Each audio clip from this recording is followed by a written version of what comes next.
As we wrap up the month of April, join me as we give our undivided focus on today's business stories across the country. I, your host, Diana Iriza, will be taking you all the way till the end of the show with today's latest business stories. Brought to you by Rwanda TV, this is Business Digest.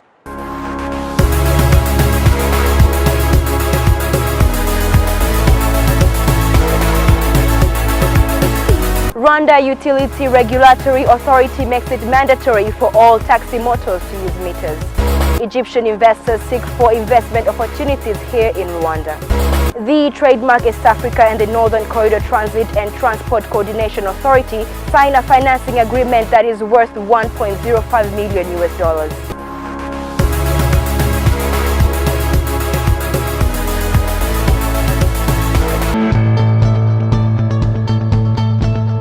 When it comes to motor taxis, there are certain incidents that occur when negotiations between a motorcyclist and a passenger tend to be unfair to either the motorcyclist or the passengers basing on the fares. According to the Rwanda National Police, about 50 to 60 complaint records arise from the misunderstandings between passengers and commercial motorcyclists on a daily basis. This has hence led the Rwanda Utilities Regulatory Authority to consider taking steps in innovating the transport system in Rwanda.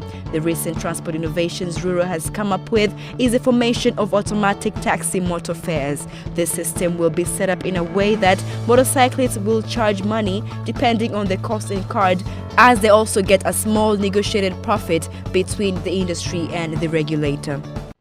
Now, the Rwandan government is making it compulsory for all motor taxis to use meters. This is done as an attempt to ensure that there is road safety in the country and to also improve on the transport services for both motorcyclists and the public. Joining me now is Mr. Emmanuel Asaba Katabarwa, the head of the transport department in the Rwanda Utilities Regulatory Authority, RURA, and he is going to share with us his take on this topic. Thank you so much for joining us. Thank you so much. Now, please share with us, what is your opinion on this? What do you think the transport system in Rwanda, the transport department, is going to benefit from this? Well, as you said, we are making it compulsory for motor taxis to have a meter, which is going to help us in determining the distance traveled by a passenger and how much they are going to pay based on that distance. It's not all just about meters. There is some other components. For instance, the meter will come with a GPS, which will help us in other functions. And this has been done in line with the government vision, whereby ICT has to be used in whatever we are doing, just to make sure that we deliver efficiently. Okay, so as we know, when it comes to motorcyclists, they're usually not the most disciplined people in the country. How do you think they're going to respond to this? Do you think they're going to catch up really fast and follow the system as they should, or it's going to take time to make sure that they're very disciplined and use the meters accordingly? What do you think of this? Well, it's true that there are some of the motorists who are not well disciplined, but there are others who are just good people who work hard to make sure that they provide for their families and provide services to passengers as well. And it's those few who are not well disciplined that we want to tame. We want to make sure that the system is going to check out those who are not following regulations, who are offensive, and then bring them on track so that they also deliver according to the vision of this country, whereby services have to be delivered in the most efficient way. Okay. How is the public responding to this? I know so far it hasn't yet been made compulsory, but it's under the works. But how do you think the public will respond to this? Because usually Rwandans, we are known for negotiating. We just negotiate, take me from here to there, I'll pay you this amount of money. But when it comes to meters, it's not something that Rwandans are used to. Do you think they will feel like they're being taken advantage of financially? Even the motorcyclists also? Do you think since they're so into bargaining, do you think they will feel like they're being taken advantage of? Well, some people fear what will come out of the new system, because it's known people usually fear changing the way they've been doing things. But as you said, as of now, there is a lot of bargaining, and when you are in need of a service, maybe you are rushing to the hospital, maybe you are late, they will take advantage of you. So people who have used this system, they know they are paying according to the service that they have been offered, and those people like it. But of course, there are others who are good at bargaining and good at making sure that the motorists will just accept the cheapest fare possible. For those, they might not be happy, but that's why we are here to tell them that, look, there is a consequence. If maybe the motorcycle is not paid according to the distance covered or what he's going to lose to make sure that he provides the service, he'll make sure that he regains that service in one way or the other. For instance, he'll rush, he'll make bad maneuvers which may cause accidents. So in one way or the other, you are paying indirectly, which may even cause your safety to be to be compromised. So that's why we are telling people that they should pay what they have, the service that they have been offered. And that's why there is a meter to make sure that neither the motorist nor the passenger is cheated. Now, with the transport companies across the country being in line with the government's new policy, that is to make sure the using of meters is being compulsory across the country, Business Digest goes to have a short discussion with one of the CEO and co-founder of one of the transport companies we have here in Rwanda, that is Safe Motors, Barrett Nash, to explain to us what he believes this system will solve in the transport department in the country. So, Mr. Barrett Nash, as the co-founder and CEO of Safe Motors, what do you think this new system is going to solve in the country? I think the regulations that we're changing is just great. I think everybody knows that motorcycle taxis are everywhere on the streets, they employ many people, yet it's still a largely informal industry. And I think what we're doing is going to professionalize the industry. I think it's going to be great for the drivers because it's going to allow them to actually be part of the formal economy. I also think it's going to be great for the customers because now, instead of having to negotiate each time or potentially be vulnerable to the drivers trying to trick them, there's going to be a really good baseline that's consistent. So when it comes to the motorcyclists in the rural areas, the ones that are not working in the city, there's even those that are working in the city but are not good, and when it comes to using technology, they're not that conversant, you know. How do you think the government of the country can help them to understand technology more and know how to operate these technological systems, machines? So in my opinion, the idea that technology is hard to use is kind of actually not true. I think technology sometimes isn't designed with the user in mind, and I think that actually we can be making technology far easier to use for people in the rural areas. But even more than that, I think it's just practice makes perfect. And I think many people in the rural areas don't have the experience with technology yet, but as we can see with everybody using things like Facebook and WhatsApp, everybody can learn if they have a reason to learn. Do you think they're going to face any challenges when it comes to bringing all the motorcyclists together? I mean, as someone who works with the motorcycle taxi drivers, I can say, of course, there's going to be challenges, because what you're asking is for one of the biggest employers in the country of Rwanda to change their behavior. But I mean, I think this country has shown that it can solve very big problems with just having the right regulation, the right direction, and also sharing with the drivers the reasons for these changes so they have an ownership in the change.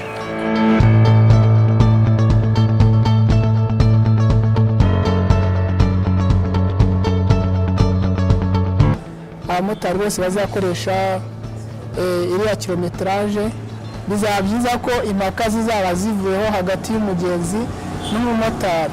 Niba bagiye cya cyuma bakoresha yagera aho ajya agahagarika rwa rugendo, icyuma kikamwereka amafaranga, impaka hagati y'umugenzi n'umumotari ziba zirangiye.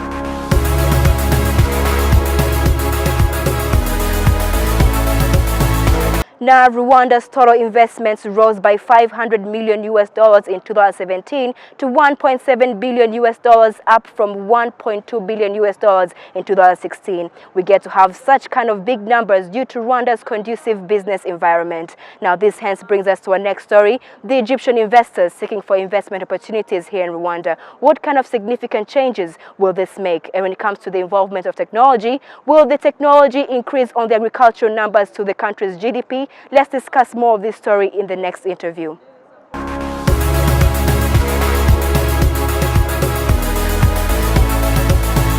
Now, various investors from Egypt have expressed interest in exploring business opportunities here in Rwanda. Through different meetings with the private sectors here in Kigali, they have created partnerships with Rwandans. Joining me now is Ambassador Ansari, the ambassador from Egypt. Thank you so much for being with us here. Thank you, ma'am, for having me on your program. And he is going to throw more light on today's subject. Well, before I throw more light on today's subject, let me give you a very brief background on the current state of play of our bilateral relations. Sure. Over the past couple of years, our bilateral relations witnessed three major landmarks. The first was the visit of His Excellency President Abdel Fattah al-Sisi to Rwanda in 2016 to participate in the African Union Summit that took place in Kigali. The second was the bilateral visit His Excellency President Sisi conducted to Rwanda in August 2017. And the third was the visit of His Excellency President Paul Kagame to Egypt to participate in the second edition of the Africa Forum that took place in Sharm el-Sheikh. You can certainly understand and imagine that on the three occasions, the two leaders had the opportunity to discuss ways and means of boosting bilateral relations, particularly in the area of trade and investment. And we are basically consolidating on that.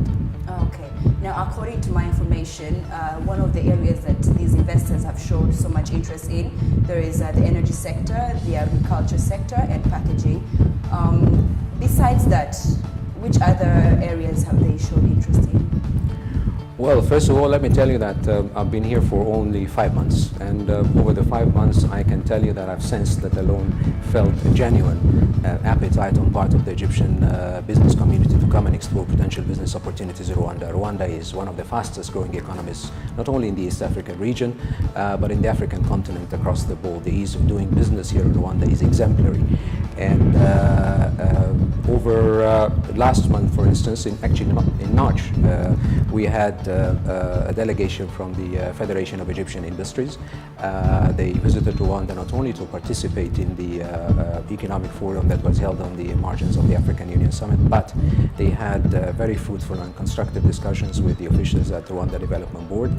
And they've also had business-to-business meetings organized by the Rwandan Private Sector Federation. As I said, the businessmen from different disciplines. We had packaging, as you said, we had metalworks, agriculture, fertilizers, and pharmaceuticals.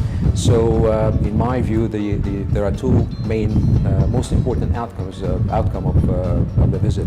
One is we've managed to get the two business communities to talk to one another, and this is very important because it simply opened up doors for potential opportunities. Two, that the Rwanda Development Board was extremely accommodating, and they simply nominated a contact person in charge of addressing all the questions and the queries of the potential business investors. And I think that's a step I really commend Rwanda Development Board for. You can certainly imagine that when an investor comes to a country, you'll have an awful lot of questions, and that's basically what Rwanda Development Board did. Apart from the areas I've just mentioned, as we speak, we are expecting a delegation from the Egyptian Ministry of Health. They should be arriving on Sunday. This is their second visit in less than 2 months. They had a first visit was in January. We've had very constructive discussions with the officials at the Ministry of Health. We had the pleasure of having an audience with the Honorable Minister of Health, Minister Gashumba.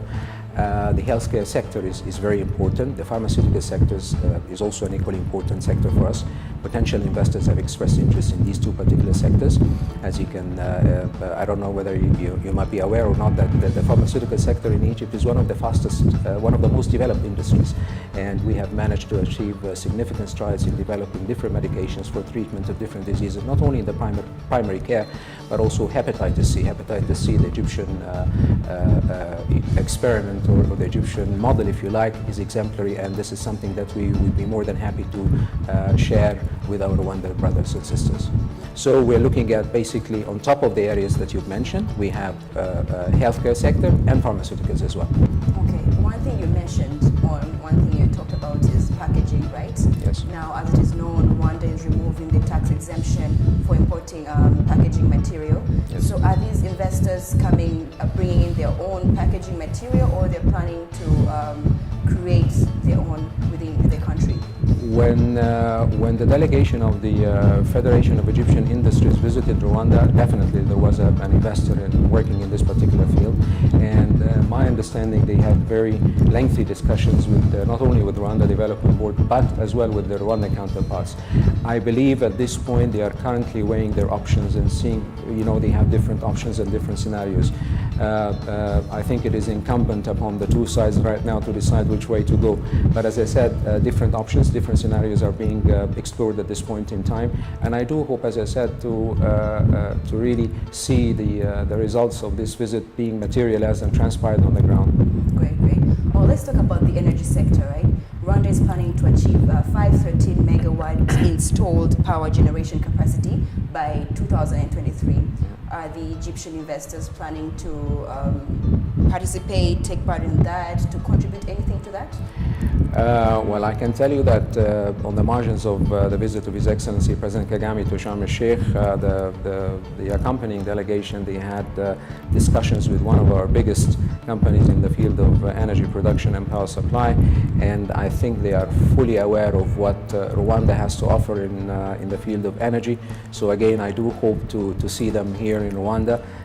They're working in a number of African countries, and I've certainly had initial contacts with them, and I encourage them to come and look and see for themselves what Rwanda has to offer in this particular sector.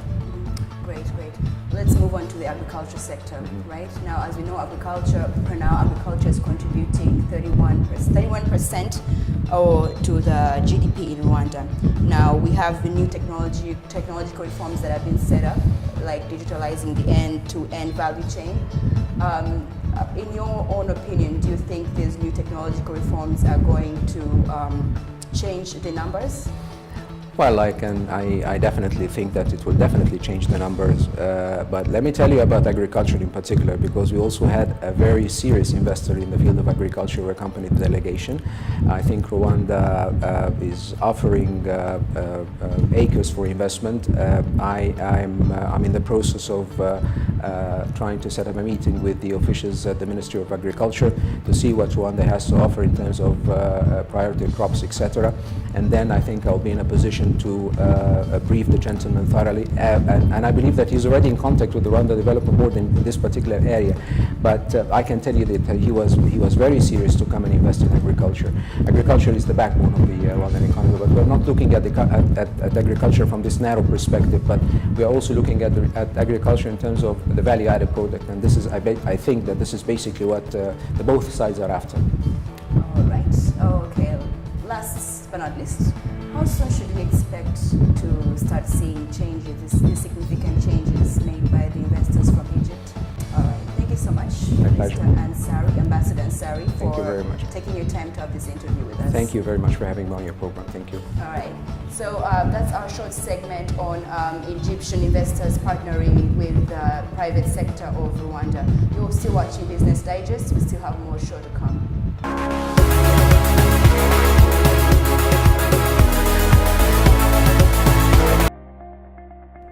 The trademark East Africa and the Northern Corridor Transit, that is East Africa's main transport corridor that begins at the port of Mombasa with two routes, one through Uganda to South Sudan and the other through Uganda to Rwanda, Burundi and to DRC, have signed an agreement that is worth $1.5 million with the Transport Coordination Authority.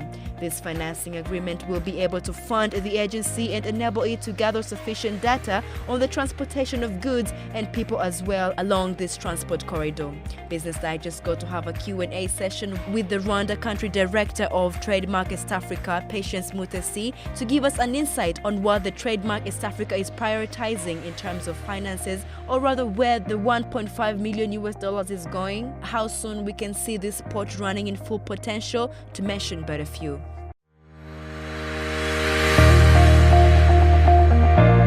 Okay, thank you very much for having me on the show. The 1 million that you're referring to, I'll just start by highlighting that that's not going into an infrastructure project. But the kind of infrastructure projects that we're doing across the board, it's a whole range of projects. And it's, the investments aim at sorting out the inefficiencies along the corridors. So the infrastructure investments that Trademark does within the region is along the corridors, both the northern and southern corridors and central corridor.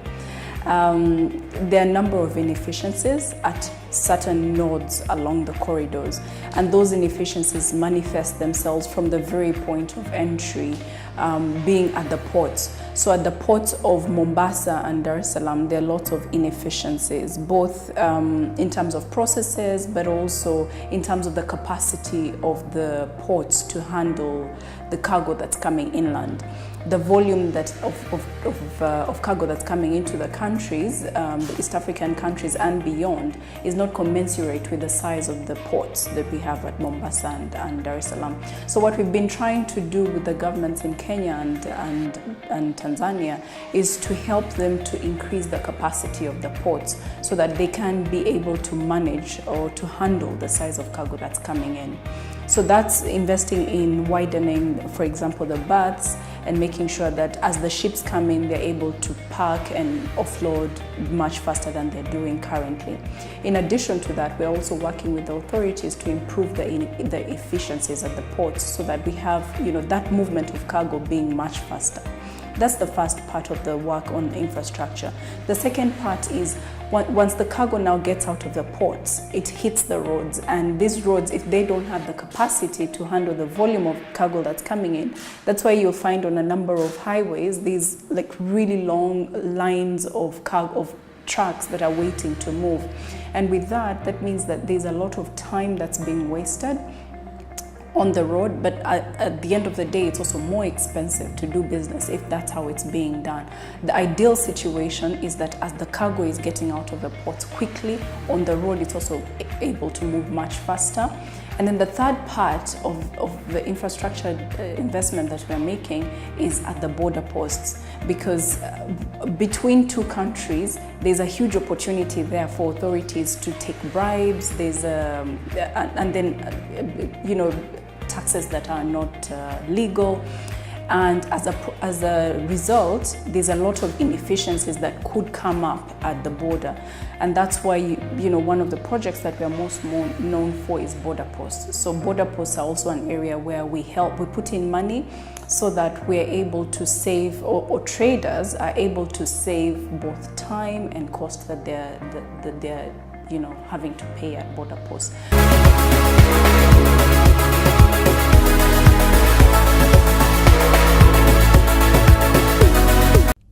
And on today's Business Digest Market Trends segment, we'll be discussing Rwanda's mobile telephone penetration rate rise to 76.1%.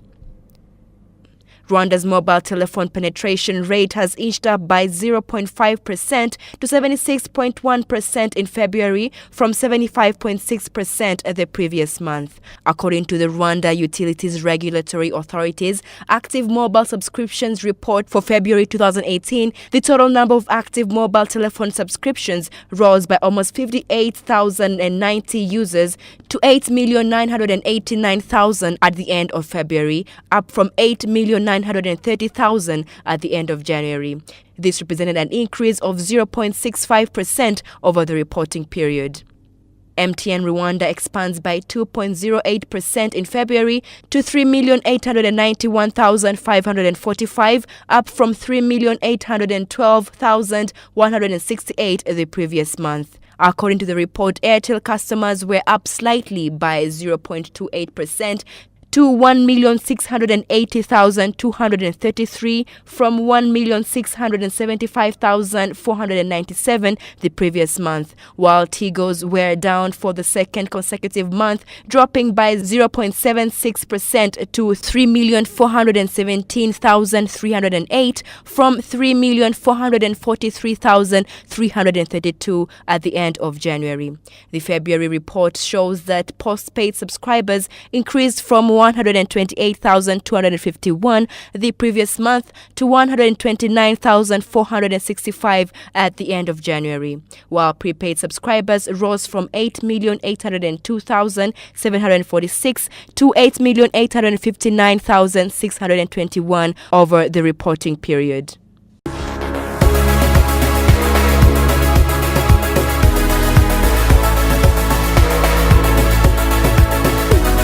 And that's all we had for today's edition of Business Digest. Make sure to tune in again next week here on Rwanda TV, same time. Thank you for watching. Weekly business tips are up next. Goodbye.